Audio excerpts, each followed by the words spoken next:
Scott Blackmun stepped down as chief executive of the USOC, citing health concerns. Lee Jin-man, app. Scott Blackmun stepped down as chief executive of the U.S. Olympic Committee, the organization announced Wednesday. In 8 years leading the USOC, Blackmun drew praise for repairing relations with the International Olympic Committee and for landing another Summer Games on American soil, but he also withstood criticism for perceived reluctance to intervene in a series of sex abuse scandals, most recently the Larry Nassar case that has engulfed USA Gymnastics and prompted 3 congressional inquiries. Wednesday's announcement came just weeks after USOC board members defended Blackmun and resisted calls from 2 senators for his resignation over the Nassar case. In a phone interview Wednesday afternoon, USOC board chairman Larry Probst cited Blackmun's health as a reason for the resignation. Blackmun, 60, is recovering from surgery for prostate cancer and recently learned more treatment is needed, Probst said. Given Scott's current health situation, we have mutually agreed that it is in the best interest of both Scott and the USOC that we identify new leadership so that we can immediately address the urgent initiatives ahead of us, Probst said. The important work that Scott started needs to continue and will require especially vigorous attention in light of Larry Nassar's decades-long abuse of athletes affiliated with USA Gymnastics. USOC board member Suzanne Lyons, a former executive with Visa, will take over as interim CEO.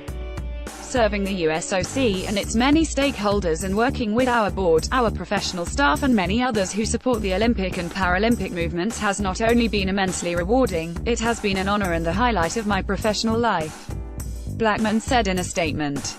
I am proud of what we have achieved as a team and am confident that Suzanne will help the USOC continue to embody the Olympic spirit and champion Team USA athletes during this transition.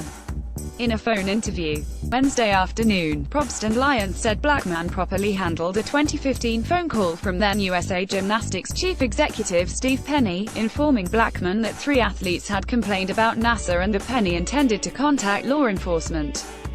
Penny contacted the FBI, whose investigation languished for unexplained reasons, and Nassar, a Michigan State University sports physician who sexually assaulted girls and women under the guise of medical treatment, continued to molest patients for more than a year, according to dozens of girls and women who have filed complaints with law enforcement, until another victim contacted Michigan State Police in August 2016.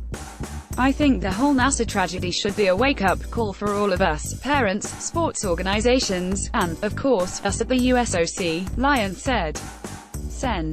Jean Shaheen, DNH, one of those who called for Blackmun's resignation, praised the move Wednesday as long overdue. The U.S. Olympic Committee must now bring on new leadership determined to deliver answers and accountability regarding how Larry Nassar was able to freely abuse young girls for decades, as well as answers to questions about abuse in other Olympic programs. Shaheen said, "It's clear that the culture at the U.S. Olympic Committee desperately needs to change so that it prioritizes the health and safety of U.S. athletes." Blackmun had led the USOC since 2010. He previously served as the organization's general counsel in 1999 and 2000 and, briefly, as acting chief executive in 2001. After being passed over for the full-time CEO spot that year, he became chief operating officer for Anschutz Entertainment Group, a sports and music entertainment company. When Blackmun returned 9 years later, the USOC was enduring widespread criticism for Chicago's failed bid to land the 2016 Summer Games.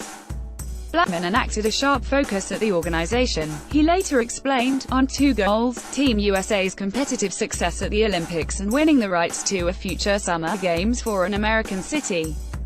For us, it's all about medals. How do we help American athletes get medals put around their necks at the Olympic and Paralympic Games? Blackmun said in 2014 at an event at the National Press Club.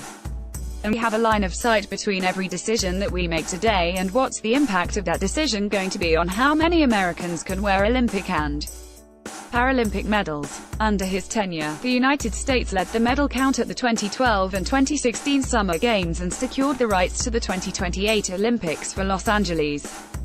But to abuse victims and their advocates, Blackmun and the USOC's focus on medals and Olympic bids came at the expense of responding more forcefully to a series of abuse scandals involving Olympic sports national governing bodies that preceded the Nassar scandal, most prominently a series of revelations of mishandled abuse cases by USA Swimming from 2010 through 2012.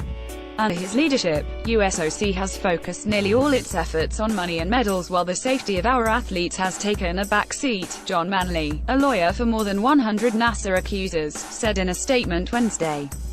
It was the courage of these brave women, speaking out about the failure of USOC to protect our athletes, that forced Mr.